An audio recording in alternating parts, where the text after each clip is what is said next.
खबरें ये हैं कि पाकिस्तान तहरीक-ए-इंसाफ के अंदर इख्तलाफात बढ़ रहे हैं। खैबर पख्तूनख्वा की हुकूमत से या पाकिस्तान तहरीक-ए-इंसाफ की क़यादत से नौजवानों की दूरियां पैदा हो रही हैं। नौजवानों ने अपने प्रोग्राम शुरू कर दिए हैं जो पाकिस्तान तहरीक-ए-इंसाफ से ताल्लुकात रखते हैं। अली अमीन गंडापुर साहब जो हैं वो कई मरतबा बार बार बहुत सारे लोगों के सामने ये दावा कर चुके हैं कि वो इमरान खान साहब को अगले 2 माह में बाहर निकाल कर ले आएंगे। और ये दावा अली अमीन गंडापुर साहब ने हुकूमत में आने के बाद से लेकर अब तक तीसरी मरतबा किया है।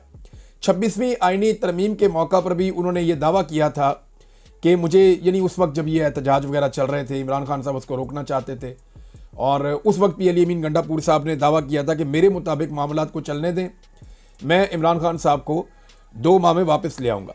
लगभग 7-8 लोग जो है उन्होंने ये क्लेम किया, बल्कि वो उनमें से कुछ लोग हैं वो हल्फन ये कहते हैं कि अली अमीन गंडापुर साहब निजी महफिलों में हमेशा यही कहते हैं कि इमरान खान साहब अवामी तहरीक से नहीं बल्कि सेटलमेंट से बाहर आएंगे। और ये दावा उनका ठीक है, इसलिए कि ये बात मैंने भी सुनी है कि सेटलमेंट से बाहर आएंगे, लेकिन वो ये कहते हैं कि अवामी दबाव बहुत ज़रूरी है, अवामी दबाव बना रहे, मगर सेटलमेंट करनी पड़ेगी एंड ऑफ द डे, और बगैर सेटलमेंट के इमरान खान साहब बाहर नहीं आएंगे। जबकि इमरान खान साहब जेल में लंबा अरसा रहने के लिए तैयार हैं, मगर वो कोई डील नहीं करना चाहते। अब खैबर पख्तूनख्वा के नौजवान अपने वज़ीर आला के फैसलों के खिलाफ बोलना शुरू हो गए हैं। और खैबर पख्तूनख्वा के पेशावर में जो एक अभी दोबारा हुआ सेमिनार या एक जो पार्टी का एक इजलास हुआ जिसके अंदर बहुत बड़ी तादाद में नौजवान शरीक हुए कन्वेंशन में, तो उसमें अली अमीन गंडापुर साहब के 2 फैसलों पर नौजवानों ने शदीद तनकीद की और उनके खिलाफ नारेबाजी भी की। नंबर 1, बैरिस्टर सैफ की तैनाती के खिलाफ। वो ये कहते हैं जी बैरिस्टर सैफ को फारिग किया जाए, ये खैबर पख्तूनख्वा का मोहसिन नकवी है। और दूसरा जो है वो माइन एंड मिनरल्स का जो बिल है उसके खिलाफ भी नौजवानों ने आवाज़ उठाई और तनकीद की। खैबर पख्तूनख्वा हुकूमत पे उन्होंने मुतालबा किया कि इस बिल को पास ना करवाया जाए जब तक कि इमरान खान साहब खुद नहीं कहते कि इसको पास करवाया जाए। इससे पहले भी अली अमीन गंडापुर साहब ने बहुत सारे ऐसे अहकामात हैं इमरान खान साहब ने दिए हैं जिन पर उन्होंने अमल दरामद नहीं किया। उनमें से कुछ मैं आपके सामने रख देता हूँ। इमरान खान साहब ने कहा था कि तैमूर झगड़ा को वजीर बनाया जाए खैबर पख्तूनख्वा की काबीना में, उन्होंने ये नहीं किया। इमरान खान ने बाकायदा कहा और फिर पैगाम भी भिजवाया कि आईजी खैबर पख्तूनख्वा को डिसओन करे अली अमीन गंडापुर और पब्लिकली उनके खिलाफ बात करें जो वो ज्यादती कर रहे हैं। लेकिन इसके ऊपर भी गंडापुर साहब ने अमल दरामद नहीं किया। डी चौक से जो लोग लापता हुए थे, यानी पहले ये बताया गया कि 100 के करीब लोग लापता हैं, फिर आहिस्ता आहिस्ता 35 तक तादाद पहुंच गई। जब तादाद 35 तक पहुंच गई तो मैं लगातार पाकिस्तान तहरीक इंसाफ के लोगों से पूछता रहता हूं कि जनाब वो जो लापता अफराद हैं उनका डाटा किधर है, वो बंदे किधर हैं। वो जो नंबर शुरू के अंदर दिए गए थे वो तो नंबर ही काम नहीं कर रहे। तो उन्होंने बताया जी जिन लोगों के नंबर मौजूद थे वो सारे के सारे लोग मैनेज किए गए हैं, उन सारे लोगों के ऊपर दबाव डाला गया है। इसमें खैबर पख्तूनख्वा की जो पुलिस है उसने भी मदद की है, जो इदारे हैं उनकी या मिलिट्री एस्टेब्लिशमेंट की मदद उन्होंने भी की है। और ये जो 35 अफराद हैं, अब इनमें से किसी से भी या किसी के भी लवाहिकीन के साथ कोई राब्ता नहीं हो रहा।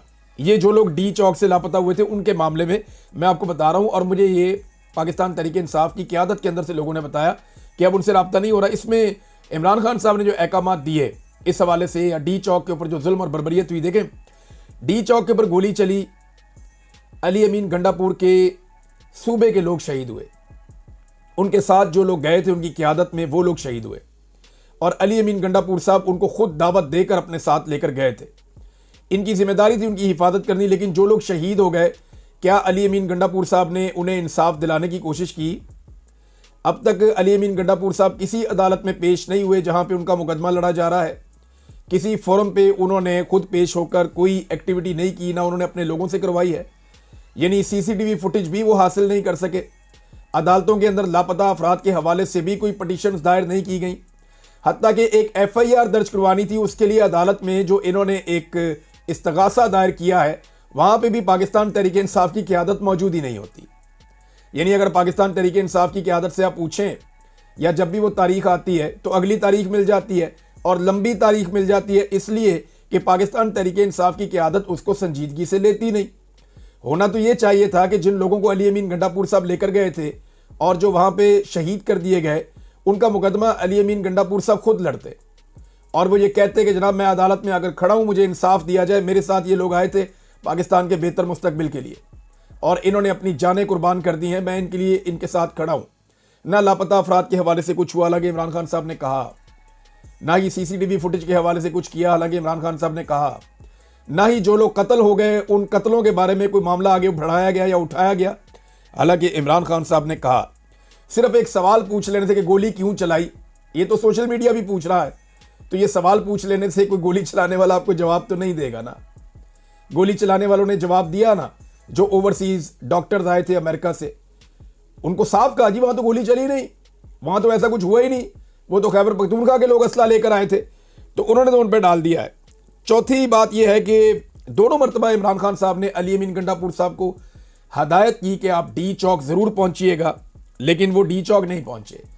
एक मरतबा वो डी चौक जाने की बजाय डी के बाहर से ही आवाम को छोड़कर खैबर पख्तूनख्वा हाउस चले गए, केपी हाउस में, और वहां से फिर वो बहुत सारी पहाड़ियां क्रॉस करके और बेशुमार ज़िले क्रॉस करते करते वो वापस खैबर पख्तूनख्वा पहुंच गए। और आईजी इस्लामाबाद से वो छुपते रहे। अली नासर रिजवी बमुकाबला अली अमीन गंडापुर, एक है लाखों लोगों के मैंडेट वाला वजीर आला और एक है सिंपल एक सीएसएस किया हुआ ऑफिसर।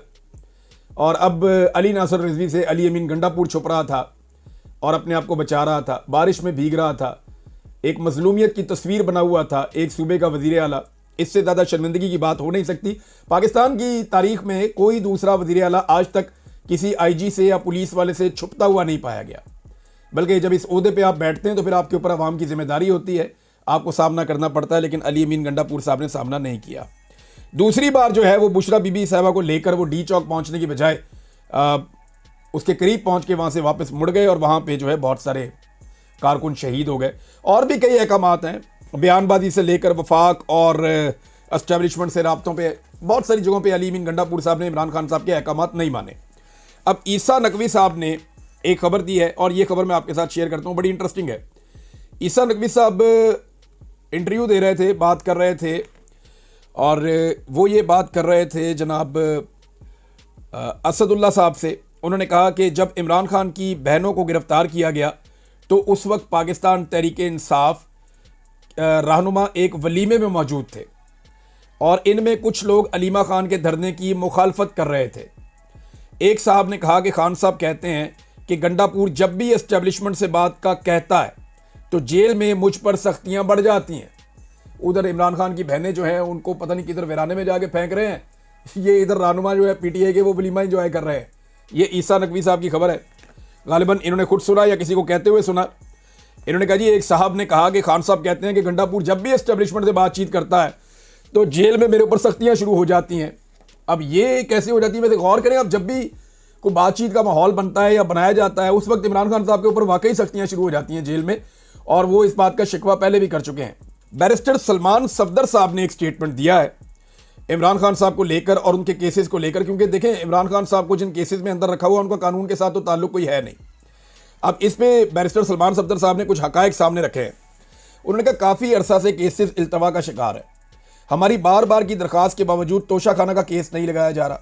जिस दिन केस लगेगा उसी दिन या उसी हफ्ते ख़त्म हो जाएगा। अगर इमरान खान पर 300 केस हैं तो 295 केसों में इमरान खान की या तो जमानत हो चुकी है या फिर इमरान खान बरी हो चुके हैं।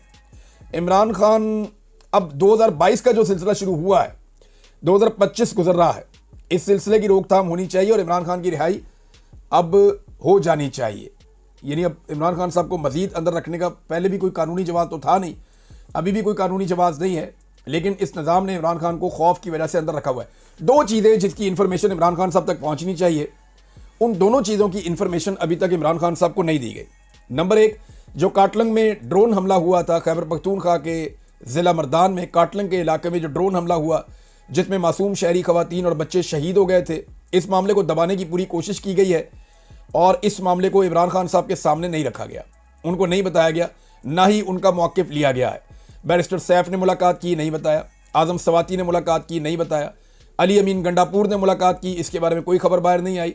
और उसके बाद जब दोबारा मुलाकात हुई बैरिस्टर गौर की, उस वक्त भी इमरान खान साहब को नहीं बताया गया काटलिंग ड्रोन हमले के बारे में, और ये बैरिस्टर गौर से बार बार जब पूछा गया तो उन्होंने इसके ऊपर किसी किस्म की राय नहीं दी।